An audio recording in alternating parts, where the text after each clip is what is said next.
असंग पुरुष का संसार भाव परिलक्षित होता है। परा और अपरा प्रकृति द्वय एकत्र मिलने पर ही जीव की बुद्धावस्था प्राप्त हो। जब तक ज्ञानोदय नहीं होता यह बुद्ध भाव वर्तमान रहता है। ज्ञान द्वारा पुरुष जब अपना परिचय पाता है तो अपरा प्रकृति को ममता के बंधन से जीव मुक्ति लाभ करता है।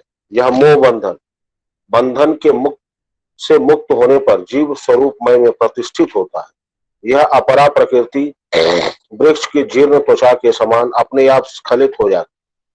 इसी से वेदांत कहता है प्रबुद्ध होने के बाद अर्थात स्वरूप दर्शन के बाद जगदादि स्वप्न दर्शन तिरोहित हो जाते हैं। ज्ञानोदय के साथ ही हमारा श्रेष्ठ विश्व फिर हमारी प्रकृति का विषय नहीं रह जाता, परंतु यह बिल्कुल लुप्त भी नहीं हो पाता। मुक्त जीव इसके बंधन में केवल उदासीन हो जाता है। प्रपन्नातीत अवस्था प्राप्त करके वह फिर प्रपंच दर्शन नहीं करते। वस्तु मात्र में प्रतीति तब होती है जब वह किसी के बोध का विषय होता है। स्वरूप में बीज की स्थिति होने पर उसकी बुद्धि का अस्तित्व नहीं रहता। अतएव जगदाकार में बुद्धि का परिणाम न होने के कारण जगत का कोई अनुभव उसको नहीं होता। इसी कारण मुक्त पुरुष के देहेंद्र आदि यंत्र के द्वारा कर्म करने पर उनकी कर्म बंधन नहीं होता। क्षेत्र के साथ क्षेत्रज्ञ के तादात्म्य के कारण जग दर्शन होता है। यह उसका व्यवहारिक स्वरूप है। क्षेत्रज्ञ के इन व्यवहारिक भाव को दिखलाकर पश्चात उसका पारमार्थिक और संसारी स्वरूप दिखाया जाता है। क्षेत्रज्ञ का यह अनसंसारी स्वरूप ही ज्ञेय वस्तु है और यह ज्ञेय वस्तु ही ब्रह्म है। इसको जाने बिना कोई अमृत तत्व लाभ का अधिकारी नहीं हो पाता। भगवान कहते हैं कि यह ज्ञेय बाह्य वस्तु अनादि है और यह सत असत प्रमाण का विषय नहीं है। साधारणतः जो इंद्रिय ज्ञान में जाना जाता है वही सत्य है, जो इंद्रियादि के अगोचर है वह असत है। परंतु यह सद सत या स्थूल सूक्ष्म कुछ भी नहीं है। यह निर्विशेष प्रकाश स्वरूप है। वह कुछ नहीं है तो क्या यह शून्य मात्र है? ऐसा नहीं है। वह कुछ नहीं इसका अर्थ यह नहीं कि जैसे स्वप्न दृष्ट वस्तु हमारे मन उसी प्रकार प्रकृति स्थूल या सूक्ष्म उस ब्रह्म से कोई अतिरिक्त पदार्थ नहीं है। परंतु सत असत भाव उसके स्वरूप में न रहने पर भी जब तक सर्व की प्रतीति है तब तक वह सर्वात्मक रूप में सवेतः पानीपादं तत्व सर्वतो भी क्षिरो सुखम सर्वतः श्रुति मुल्लोके सर्वामृति। परंतु में ब्रह्मा बहिर्नतश्च भूताना मचरं चरमेव च ग्रह सर्व भाव भी सर्वमक भाव में ही समझा जाता है। यही ब्रह्म का स्वरूप लक्षण है। जिसके प्रकार कनक कुंडल के बाहर भीतर स्वर्ग है, उसी प्रकार विश्व जगत के भीतर और बाहर उसके अतीत भाव में भी केवल एक ब्रह्म विद्यमान है। सांख्य के मत से जगत प्रकृति का स्वतः परिणाम मात्र है। गीता के मत में जो कुछ हुआ है वह उसकी इच्छा से मैयाच्छेद हुआ है। मानो वह स्वयं द्विधा विभक्त होकर प्रकृति और पुरुष में खेल कर रहे हैं। जगत क्या है? प्रकृति ही ब्रह्म योनि या महत्त्व है। यह ईश्वर बीज प्रद पिता है। इसको उसके इच्छा से ही प्रकृति का गर्भाधान होता है। ईश्वर स्वयं काम गंधहीन निर्विकार अपने आप में प्रतिष्ठित है। तथापि अवितन्य योगेश्वर्य के बल से यह इस विश्व संसार की दृष्टि स्थिति और संहार साधन कर रहे हैं। यह सृष्टि बिल्कुल अलौकिक है। सृष्टि वस्तु के साथ उनका कोई योग नहीं है। यह सर्वव्यापक है तथा किसी में लिप्त नहीं है। यह विचित्र अवस्था केवल क्रिया की परावस्था में ही अनुभव की जाती है। यह लिप्त क्यों नहीं होती? पहले तो सृष्ट वस्तुएं कल्पित है और कल्पित या स्वप्न मात्र है, उसमें वस्तु स्वतंत्रता नहीं होती। अतएव कौन किससे लिप्त होगा इसके सिवा ब्रह्म सूक्ष्माच तत् सूक्ष्म तरंग विभाति अश्रूणवश इतना सूक्ष्म है कि अणु के सामने स्थूल है। यह सूक्ष्म और कोई वस्तु नहीं हो सकती। अतएव यह किसी पदार्थ में लिप्त नहीं हो सकती। वायु सूक्ष्म पदार्थ होने पर भी अत्यंत सूक्ष्म नहीं है, तब उसका स्पर्श हम त्वचा के द्वारा अनुभव कर सकते हैं। शून्य या व्योम वायु की अपेक्षा भी शून्य है। यह शून्य में कोई वस्तु लिप्त तो नहीं होती। उस शून्य के अणु में 10 भाग का 1 भाग ब्रह्माणु है। यह किसी प्रकार अन्य वस्तु के साथ संयुक्त होगा। यथे ब्रह्म एवं वस्तुओं का आधार होते हुए भी इन सब वस्तुओं के पृथक है। आप तो काम की तरह एक अपूर्ण लीला है, परंतु इस अवस्था में वह अनासक्त है, इसलिए सब साज ही है। उनके तदापि वह सबके साथ संबंध रहित है। रज्जु में सर्व ब्रह्म होने पर रज्जु ही जैसे कल्पित सर्व का आश्रय निर्गुण ब्रह्म सत्तादि गुणों से परे होकर भी सत्तादि गुणों के पालक है। ब्रह्म का स्वरूप लक्षण समझाया नहीं जा सकता, जैसे क्रिया की परावस्था किसी को समझाई नहीं जा सकती, वह केवल अनुभव गम्य है। अतः उनके अस्तित्व में संदेह नहीं हो सकता। ब्रह्म के तटस्थ लक्षण के द्वारा उनके स्वरूप की कुछ कुछ धारणा होती है। भगवान ने इस त्रयोदश अध्याय के 13वें श्लोक से 17वें श्लोक में ब्रह्म के तटस्थ लक्षण को समझाने का प्रयास किया है। अतः यह ब्रह्म ही उनके बाहर भीतर दूर और निकट है। वही स्थावरम और जंगम है तथा सूर्यादि ज्योतिष उनके ज्योति मात्र है।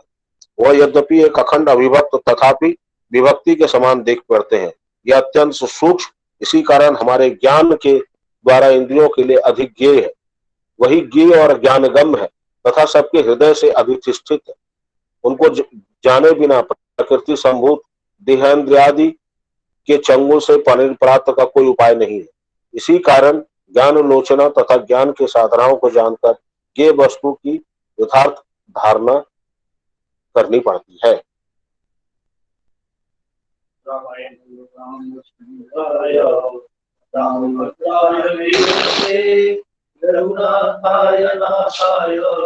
सीताय पतये नमः। आराम कल्पविशालां विराम सकलापदां अविरामस्वरूपाणां रामेणं भजे सत्ये रामायणं जगमं येन रामकथारसं समाहृतपरातं तं बालिकीं भजे स्मरन्तं राम रामेति तरन्तं भवसागरं चरन्तं अमृतारण्ये तं नमामि कपीश्वरम्। मानते प्रदर्शः परमुनित्यप्रणाम राम काजु किन्हे बनो मोदिका आविष्टाम। हनुमान जी ने उसे हाथ से छू दिया और फिर प्रणाम करके कहा, भाई श्री रामचंद्र जी का काम के बिना मुझे विश्राम देखा जाने बल विशेषा सुरसा नाम के माता देवताओं ने पवन हनुमान जी को जाते हुए देखा। उनकी विशेष बाल बुद्धि को जानने के लिए परीक्षार्थ उन्होंने सुरसा नामक सर्पों की माता को भेजा। उसने आकर हनुमान जी से यह बात कही, आज सुरन मोहि दीन आहारा सुनत वचन कह पवन कुमारा राम काजु कर फिर मैं आवो सीता कई सुधि प्रभु ही सुनावो। आज देवताओं ने मुझे भोजन दिया है। यह वचन सुनकर पवन कुमार हनुमान जी ने कहा, श्री राम जी का कार्य करके मैं लौट आऊं। और तब बदन पैठी हूँ आई सत्य कहूँ मोहि जान दे माई कब नेहु जतन दे नहीं जाना ग्रससी न मोहि कहे हनुमाना। तब मैं आकर तुम्हारे मुंह में जाऊंगा, तुम मुझे खा लेना। हे माता, मैं सत्य कहता हूँ, अभी मुझे जाने दे। जब किसी भी उपाय से उसने जाने नहीं दिया, तब हनुमान जी ने कहा, तो फिर मुझे खा ना ले। जो जन भरित ही बदन पसार कपितनु पिन्ह गुण विस्तारा चोरह जो जन मुख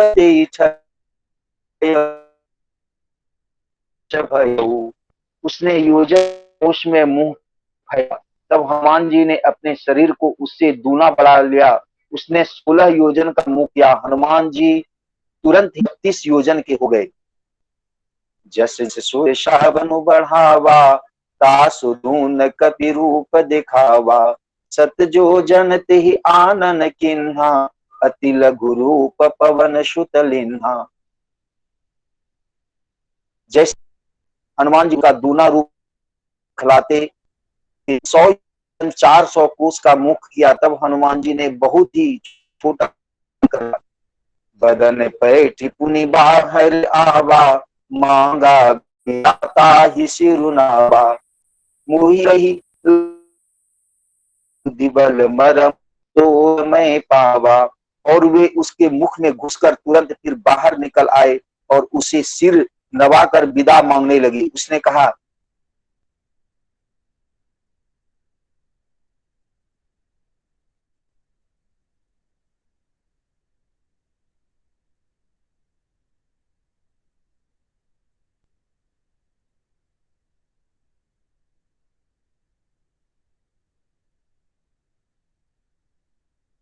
मैंने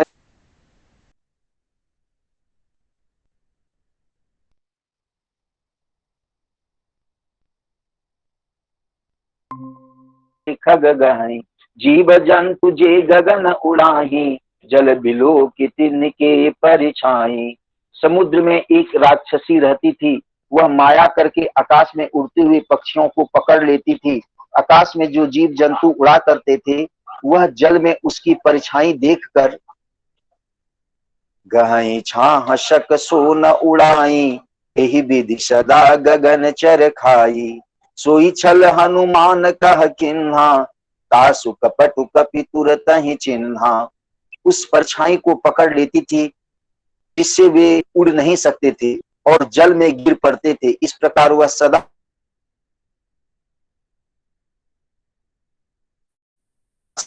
खाया करते थे। वही छल हनुमान जी से भी किया। हनुमान जी ने तुरंत ही उसका कपट पहचान लिया। ताहि मारी मारु सुत मारुत सुत वीरा, बारिधि बार गयऊ मति धीरा। कहाँ जाई देखी वन शोभा, गुंजत छंचरी कमधुलोभा।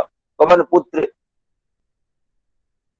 हनुमान को मार कर समुद्र के पार गए। वहां जाकर उन्होंने वन की शोभा देखी। मधु पुष्प रस के लोभ से भौरे गुंजार कर रहे थे। नाना तरु फल फूल सुहाये, खग मृग वृंद देखी मन भाये। शैल विशाल देखी एक आए, अपर धाई चढ़े भय त्यागे। अनेकों प्रकार के वृक्ष फल फूल से सुहित हैं। पक्षी और पशुओं के समूह को देखकर तो वो मन में बहुत ही प्रसन्न हुए। सामने एक विशाल पर्वत देखकर हनुमान जी भय त्याग कर उस पर दौड़ जा चढ़े।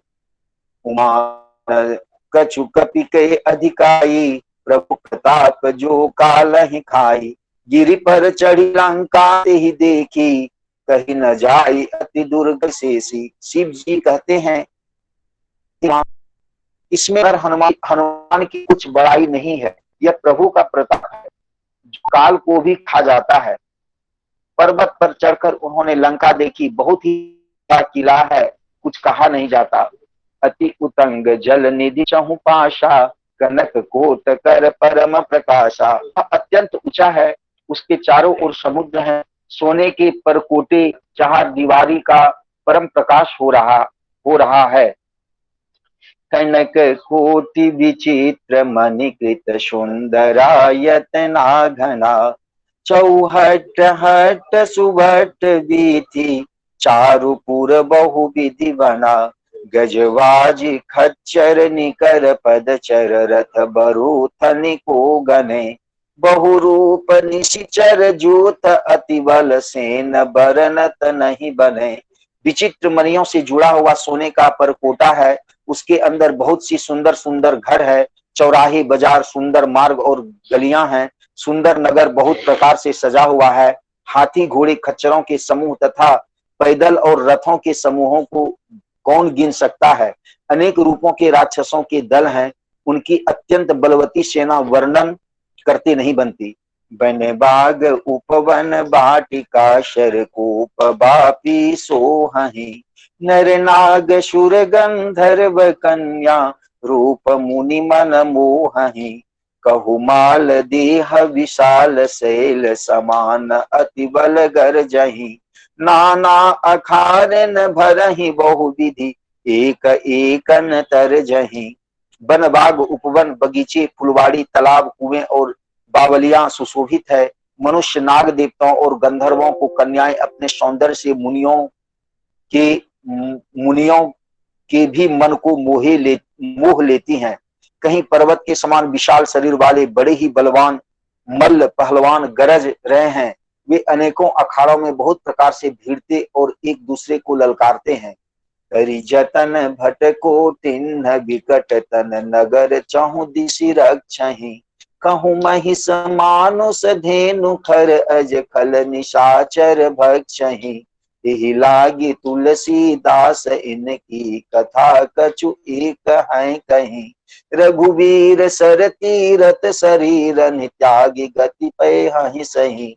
भयंकर शरीर वाले करोड़ों योद्धा यत्न करके बड़ी सावधानी से नगर की चारों दिशाओं में सब ओर से रखवाली करते हैं। कहीं दुष्ट राक्षस भैंसों, मनुष्यों, गायों, गधों और बकरों को खा रहे हैं। तुलसीदास ने इनकी कथा इसलिए कुछ थोड़ी सी कही है कि ये निश्चय ही श्री रामचंद्र के बाण रूपी तीर्थ में शरीर को त्याग कर परम गति पावेंगे।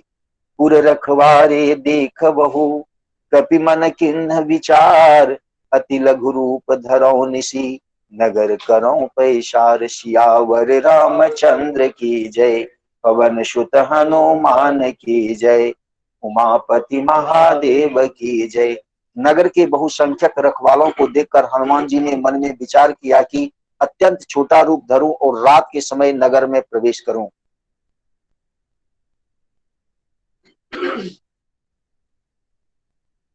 लागे पकारन पाय पंकज, तन कुल कावै। तब नगर दान निशान, धुनि भूपति जनु कहु दिसि चली। जे पद सरोज मनोज हरिउ, सर सदैव विराजहि। जे सुकृत सुमिरत विमलताम, सकल कलिमल भाजहि। जे परसि मुनि बनिता लही, गति रही जो पातक मई। मकरंद जिनको शंभु सिर, सुचिता अवधि सुर बर नहीं। हरि मधुप मन मुनि जोगी जन, जे से अभिमत गति लहे। ले पद पखारत भाग्यवाज, जनकु जय जय सब कहे।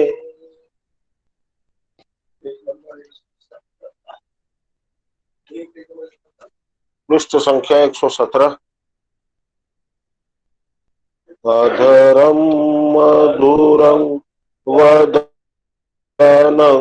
मधुरं, नयनं मधुरं हसितं मधुरं। हृदयं मधुरं गमनं मधुरं, मधुराधिपति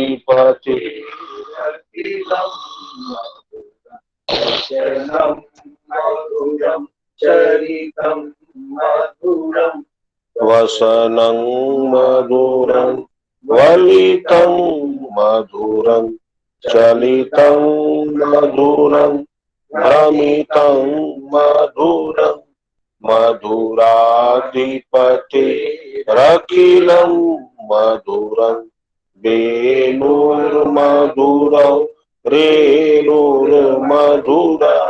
पाणिर्मधुरं पादौ मधुरौ, नित्यं मधुरं संख्यं मधुरं।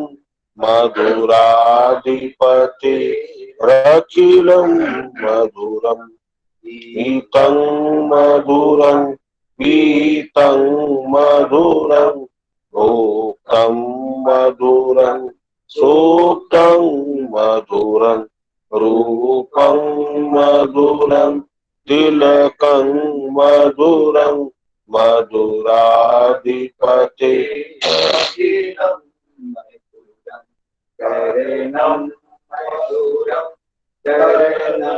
मधुरं हरणं मधुरं रमणं मधुरं वमितं मधुरं समितं मधुरं मधुराधिपते अखिलं मधुरं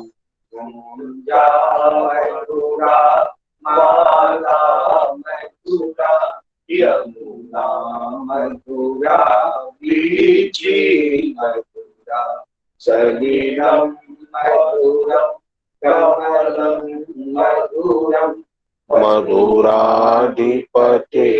रखिलं मधुरं गोपी मधुरा लीला मधुरा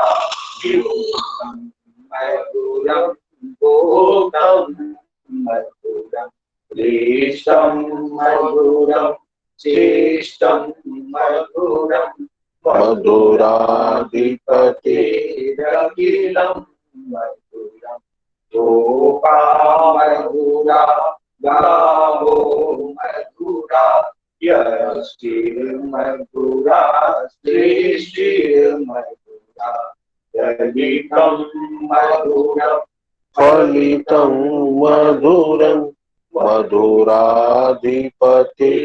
रखिलं मधुरं श्री कृष्ण गोविंद हरे मुरारे हे राम नारायण वासुदेव श्री गुरु चैतन्य हे आत्मदेव हे माता दुर्गे हर विश्वनाथ श्री कृष्ण गोविंद हरे मुरारे हे राम नारायण वासुदेव श्री गुरु चैतन्य हे आत्मदेव हे माता दुर्गे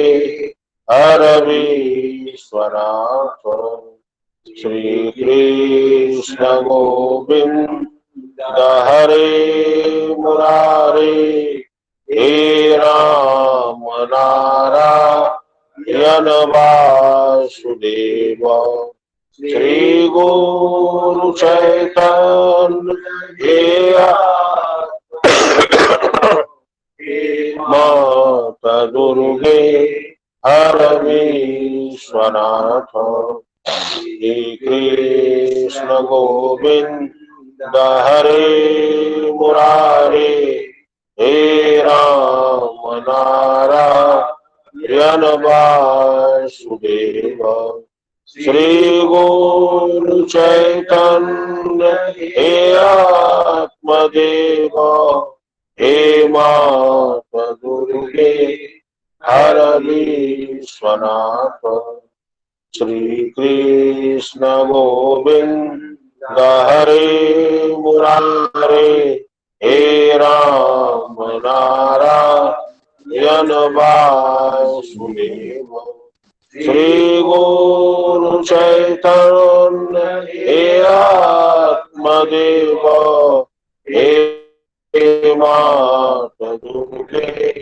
हर विश्वनाथ पुण्य श्लोको नलो राज पुण्य श्लोको युधिष्ठिर पुण्य श्लोका च वैदेही पुण्य श्लोको जनार्दन जवाकुसुम शंकाशम काश्यपेयं महाद्युतिं द्वान्तारि सर्वपाप्रघ्नं प्रणतोऽस्मि दिवाकरं वक्रतुण्डं महाकाय सूर्यकोटि समप्रभ निर्विघ्नं कुरु मे देव सर्वकार्येषु सर्वदा वसुदेवं प्रपन्नोऽस्मि प्रणमामि पुनः पुनः जराजरणभीतोऽस्मि त्राहि मां मधुसूदन हे नीलकण्ठ वक्त्र लोकेश शेषवलय प्रमथेश सर्व हे दुर्जटे पशुपते गिरिजापते मां संसार दुख गहनाय जगदीश्वर रक्ष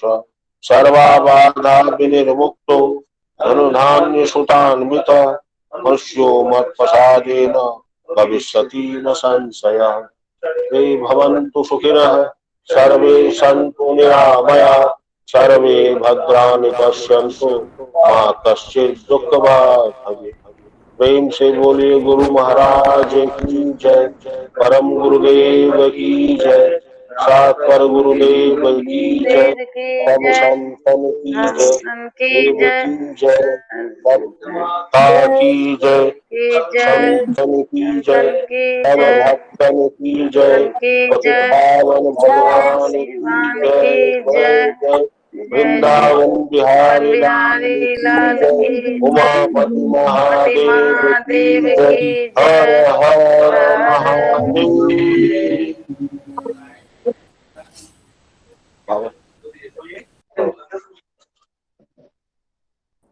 आज का संदेश। जय गुरु महाराज की जय। एक जगह के एक राजा थे। उन्होंने एक बार अपने राज्य की भलाई के लिए ब्राह्मणों को निमंत्रण दिया। तो हजारों की संख्या में ब्राह्मण पहुंचे। उनके लिए नाना प्रकार के पकवान बन रहे थे। तो जिस समय पकवान बन रहा था, ब्राह्मण भोजन के लिए बैठे थे, वहीं ऊपर से एक चील जा रहा था। वो उसने सांप को मुंह में पकड़ा। वो सांप तो उसने छोड़ दिया और वो पकवान में जाके गिरा। नतीजा क्या हुआ कि जितने ब्राह्मणों ने खाया सभी की मृत्यु हो गई। अब सभी की मृत्यु हो गई तो इसका फैसला चित्रगुप्त करेंगे। देखा गया कि भाई इसका दोष किसको दिया। तो राजा के मन को टटोला गया। बोला कि नहीं, इसका उद्देश्य भी सही था, प्रजा की भलाई। ब्राह्मण वो भी प्रजा के भलाई के लिए वेद पाठ कर रहे थे, भोजन का इंतजार कर रहे थे, उनकी भी गलती हुई। रसोईया बोला उसने तो ब्राह्मणों को खिलाने के लिए राजा से अपना मजदूरी भी नहीं ली। चील बोला तो उसका धर्म ही यही है सांप को मारना, कीड़े मकोड़ों को मारना। तो सिस्टम का हिस्सा है, उसमें इसको भी दोष नहीं दिया जा सकता। अच्छा, इसको थोड़ा दिन पेंटिंग में। थोड़े दिन बाद कुछ साधु उधर से गुजर रहे थे। उसने एक महिला जो खेत में काम कर रही थी उनसे पूछा कि भाई वो राजा का महल कहाँ है। उस महिला ने कहा अच्छा अच्छा, वही जिसने ब्राह्मणों की को भोजन देके मरवा दिया था। चित्रगुप्त ने कहा भैया सारा दोष इसके ऊपर डाल। तो कहने का मतलब है कि चर्चा पे अपना बुद्धि खर्चा करने की आवश्यकता नहीं। जो करता है अच्छा या बुरा उसका फल उसको भोगना है। इसमें हम लोग को चर्चा करने की आवश्यकता नहीं। हम लोग क्या करते हैं, गॉसिप बनाते हैं। कहीं कुछ हुआ, गलत भी हो सकता है, सही भी हो सकता है, उसकी चर्चा। अरे सही की चर्चा करें ना, सीख क्या सकते हैं ये इंपॉर्टेंट। होगा क्या ये ना मेरे हाथ में है ना आपके हाथ, लेकिन अपनी बुद्धि वहां लगाते हैं। क्यों? इसलिए कि उसके अच्छे से या तो हम बहुत दुखी हैं और उसके बुरे से तो आजीवन दुखी हैं। तो हम चाहते हैं कि उसको इतना प्रचारित कर दें तो वो समाज में निकल ना सके, वो किसी को मुंह दिखा ना सके। एक्चुअली हम उसकी चर्चा नहीं करते, हम अपने अंदर की प्रकृति को बताते हैं कि भैया देखिए मेरे में ये दुर्गुण है। और ये जब तक समझ में नहीं आएगी हम दूसरों की शिकायत या चर्चा करना बंद नहीं करें। उपाय क्या है इसका? उपाय तो मालिक ने हम लोगों को दे दिया। साधन करें। साधन में थोड़ा सा अच्छा साधन होता है, थोड़ा मन लगता है, समयानुकूल होने लगता है, उसका भी हम तो ऐसे करते वैसे करते, गलत है। पचाना बड़ा मुश्किल था। अपनी उपलब्धि को, अपने पद को, अपने पैसे को, अपने सम्मान को पचाना बहुत मुश्किल। उपाय सिर्फ यही साधन। अगर किसी से चर्चा करनी है तो अपने गुरु से करें, उसके अलावा अपने साधन, अपने उपलब्धि की चर्चा किसी से। लेकिन दिखावा का दुनिया है, तो दिखावा तो करें भाई, दिखावा भी कीजिए, उसका अहंकार मत कीजिए। 14वें अध्याय में गीता के श्री कृष्ण ने भगवान से, अर्जुन से कहा है कि अगर तुम कुछ नहीं कर सकते हो तो मेरे शरण में आ जाओ। तुम आसन पे बैठ जाओ, तुम बैठ जाओ, तुम्हारे बदला साधन हम कर। तो बैठे तो हम लोग, अगर पढ़ेंगे नहीं तो पास होंगे नहीं, सीधी सी बात है। भोजन करेंगे नहीं तो भूख मिटेगी नहीं, तो करना तो पड़ेगा ना। भले हम एक कदम आगे तो बढ़े, मालिक तो 10 कदम चल के उठाने के लिए तैयार बैठे, लेकिन हम लोग चलने के लिए ही तैयार नहीं। ये बात निश्चित है कि चलेंगे तो पहुंचे, चले ही नहीं है, इसलिए जहां थे वही है। न हमारे मन स्थिति में कोई परिवर्तन आया है, न विचार में कोई परिवर्तन आया है, न जीवन में कोई परिवर्तन आया है। इन सब को अगर टोटलिटी में देखा जाए तो क्रिया नहीं कर, या करते भी हैं तो दिखावे के लिए, दूसरे को दिखाने के लिए। गुरु से बात सुनते भी हैं, उसको इंटरप्रेट अपने हिसाब से, यही तो छल है। भागवत भागवत में वर्णन है कि छल किसको कहते हैं, कि शास्त्र के अर्थ को अपने हिसाब से, अपने जरूरत के हिसाब से लोगों को बताना, ये छल करते हैं। ये नहीं हो इसका क्या उपाय, सिर्फ और सिर्फ एक साथ, इसके अलावा दूसरा कोई रास्ता नहीं। दुनिया में शाश्वत अगर कुछ है तो हिंदू और हिंदी संस्कृति है, सनातन। हम लोग नहीं थे तब भी था, हम लोग नहीं रहेंगे तब भी रहेगा, रहेगा यही। तो जो परमानेंट परपिचुअल रहने वाला है उसको क्यों ना पकड़े जो दुनिया के पीछे भागे। एक साधे सब साधे, सब साधे सब जाए। मेरी आप लोग से इतनी करवद विनती है कि सिर्फ बैठने का काम शुरू कीजिए, करने का काम मालिक करवा। आप बैठने लगिए, होने लगे। आप किचन में सिर्फ सामान रख दे, कहिए कि भोजन बन जाओ, नहीं बनेगा। आप शुरू करेंगे तो कुछ ना कुछ तो बनेगा, कच्चा पक्का अच्छा बुरा बनेगा, तो सुधार भी हो। और करेंगे तो गलती होगी, लेकिन करते रहेंगे तो सुधार भी होगा।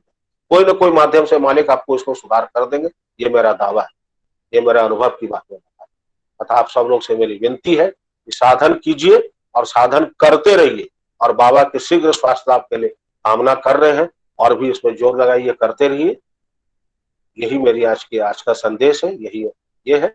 और आप सबसे विनती है कि बस लगे रहिए, चरे चलते रहिए, पहुंचेंगे तो जरूर। चलना शुरू करेंगे तो भैया रास्ता है, गड्ढा भी मिलेगा, पत्थर भी मिलेगा, लेकिन चलेंगे तो पता चलेगा ना कि किधर से निकलना है। तो चलते रहिए।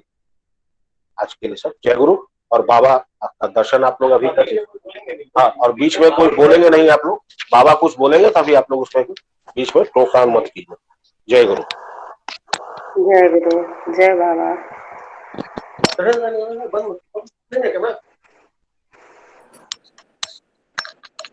जय गुरु, जय बाबा।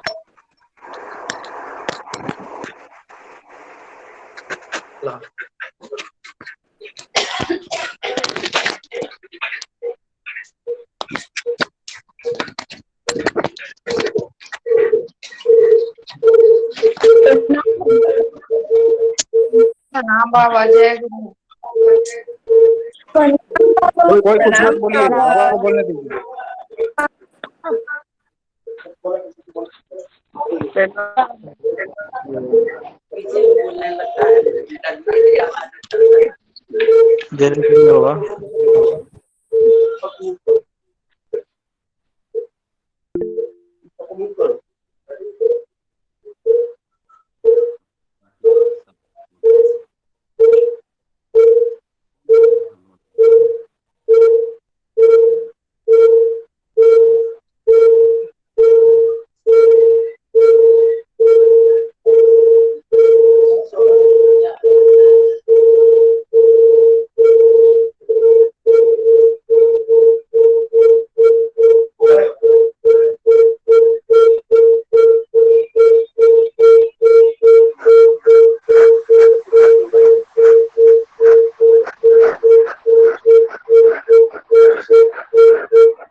बहुत अच्छा बोला, बहुत सुंदर।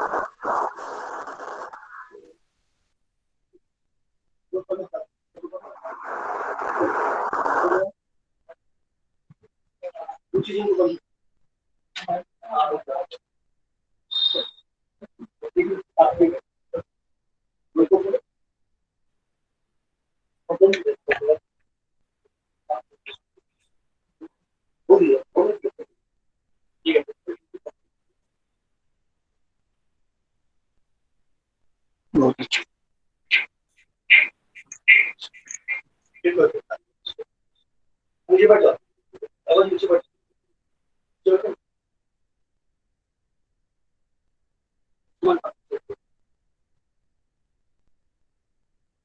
हम कुछ बोलते हैं इसलिए कि हमको लगता है सामने वाला नहीं जानता है और हम जानते हैं।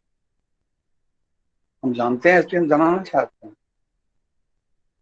तो जानने का अहंकार जो है, ये जब तक है तब तक भगवान को कोई नहीं जान सकता।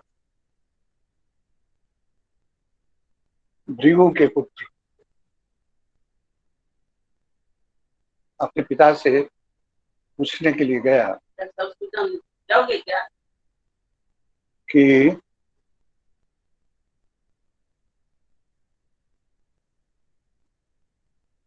भगवान क्या है। उन्होंने कहा कि जहां से जिससे आपकी सृष्टि हुई है, जो आपको पालन कर रहे हैं, जो आपको संहार कर रहे हैं, वही भगवान। लेकिन हम नहीं बता सकते। आप राजा जनक के पास, जनक के पास जाकर के, और जनक ने जा रहा है, जनक ने यही कहा कि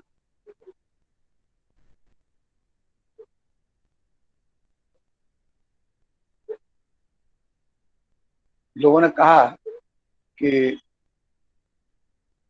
राजा सुखदेव जी आए हैं। तो जनक जी ने कहा कि उनको गेट पर रहने दो। 7 दिन तक गेट पर रहे, कोई विकार नहीं, कोई शिकायत नहीं। 8वां दिन पूछा कि जनक जी हैं कि चले गए।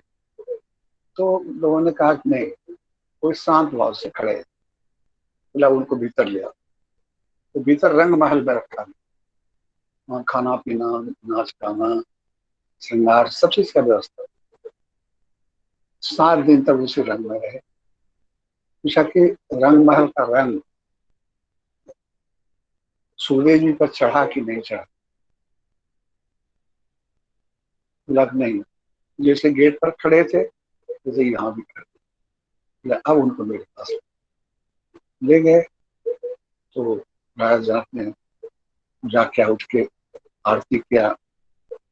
7 दिन तक बुलाए भी नहीं, और जब पहुंचे तब उनको इतना सम्मान दिया। कहने का बोला क्यों आए हैं, आप कहने का तात्पर्य लिखता है। मतलब भगवान क्या है। भगवान बोले कोई बता नहीं सकता है, उनके बारे में कोई बता नहीं सकता, और जो बताता है वो कुछ जानता नहीं। तुम तपस्या करो, तुम साधन करो, इसको अपने से अपने जानना पड़ेगा। उस दिन साधन किया और कहा कि हम जान गए। क्या? अन्न ही भगवान है। अन्न से सृष्टि होती है, गर्भाधान होता है, अन्न जब खा के जिंदा रहते हैं और मरने के बाद अन्न मिल जाता है। हम भगवान के बारे में जानते कि ठीक है ना। मुस्कुराया। जब तक जानने का अहंकार है तब तक उनको कोई नहीं जान सकता। जिस दिन ये अहंकार खत्म हो जाएगा उस दिन अपने आप में तुम को जान।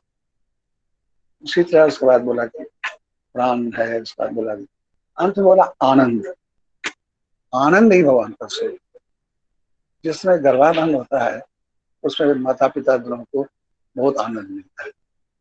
आनंद के लिए दिन रात दौड़ते हैं, और मरने के बाद जब आनंद मिलता है तो फिर लौट के कहीं नहीं जाते, क्योंकि आनंद ही भगवान का स्वरूप है। अधरंग मधुरंग बदरंग, क्यों मिठास जो है, आनंद जो है, उसी से भगवान बने हैं। जो उनको जान लिया उसको और कुछ जानने की जरूरत। हम ये कहना चाहते हैं कि भगवान कैसे हैं, ना ऐसे हैं ना वैसे हैं, वो जैसे का तैसे है। आपको बनना पड़ेगा, हमको बनना पड़ेगा। हम उपदेश दें आपको, इसका मतलब हम ज्यादा जानते हैं, आप कम जानते हैं, ये मेरा अहंकार है। हर एक आदमी हम जो चर्चा करते हैं, दो ही बात की चर्चा करते हैं, या तो अपनी प्रशंसा या दूसरों की निंदा। ये दोनों घातक है। अपना प्रशंसा हमारे भीतर के अहंकार का द्योतक है, दूसरों की निंदा ये भी अहंकार का द्योतक है। और अहंकार हमारे और भगवान के बीच में सबसे बड़ा विवाद। हम कहना ये चाहते थे कि ये जैसे गुड़ मीठा है, कोई पूछे गुड़ कैसा होता है, हम कहें मीठा होता है, बुरा होता है, अच्छा लगता है, तो सामने वाला क्या समझेगा? वो भी पढ़ के किसी को सुना देगा। लेकिन जिसने गुड़ खाया है वही जानता है गुड़ की मिठास कैसी होती है, ये सिर्फ गुड़ खाने वाला ही जानता है। शिवदार भगवान कैसे हैं ये वही बता सकता है जिसने भगवान को जान लिया। भगवान को किसने जाना है? जिसने अपने को जान लिया।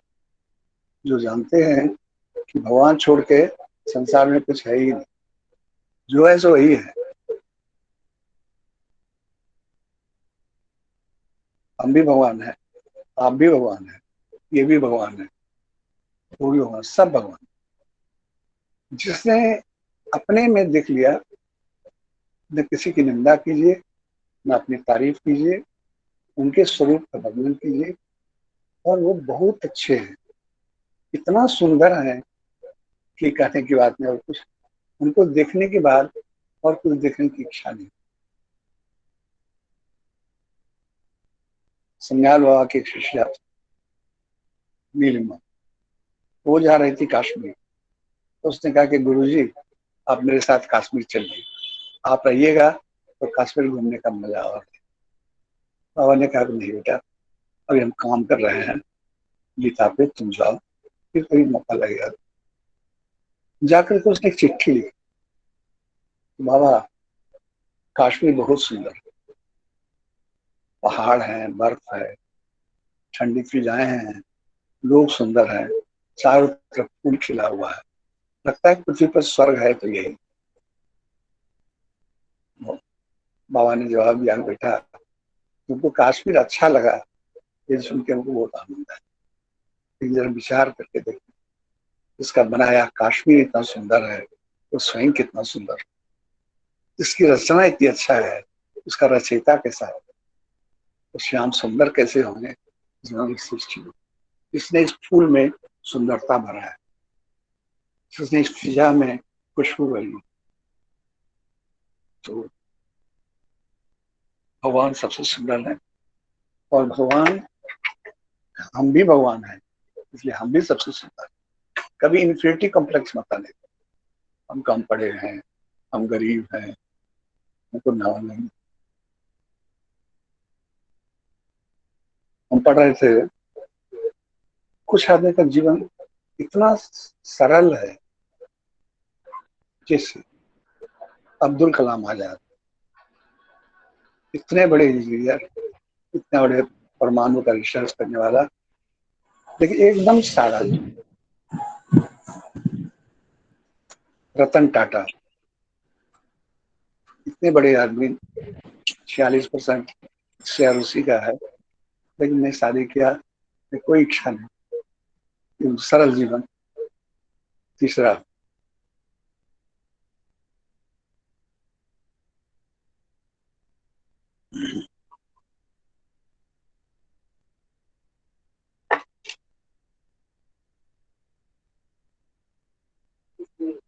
हाँ, हाँ नहीं ठीक है। अब्दुल कलाम आजाद, रतन टाटा, और भी बहुत लोग हैं। हम सिंपल बने, हम ज्ञानी हैं, इस बात का प्रदर्शन नहीं है। हम जो अनुभव है वो भी जब कोई पूछे तब बता रहे। अपने से गए या प्रवचन शुरू कर दिया, ऐसा नहीं, क्योंकि ये मेरा अहंकार होगा। मेरा अहंकार हमारे और भगवान के बीच से चला जाए तो एक दूसरे को देख सकते, कम्युनिकेशन कंप्लीट हो जाए। But where there is ego between the two, there is difference. देखो विचार करके, पति पत्नी में भी ईगो जो है ये सबसे बड़ा कारण। भाई भाई में भी ईगो जो है ये सबसे बड़ा। 3 बात हमको याद रखना। नंबर 1, हमको उतना ही चाहिए जितना मेरा बनता है। पांडव और कौरव 2 भाई थे, आधा आधा मिलना चाहिए। कौरव बोला कि हम सुई के नोक के बराबर जमीन नहीं देंगे। कारण क्या हुआ? विनाश हुआ। दूसरा, हमारा कोई पचा दे, बेईमानी कर ले, कोई बात नहीं, हम किसी का नहीं, हम न किसी का अनड्यू लेंगे, न किसी के साथ हम द्वेष करेंगे, न किसी की बुराई करेंगे, न किसी की बुराई सोचेंगे। और तीसरा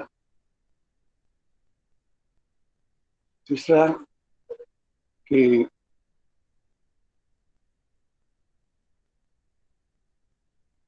भगवान जो दिए हैं, कभी इंफीरियर कॉम्प्लेक्स बन पाते।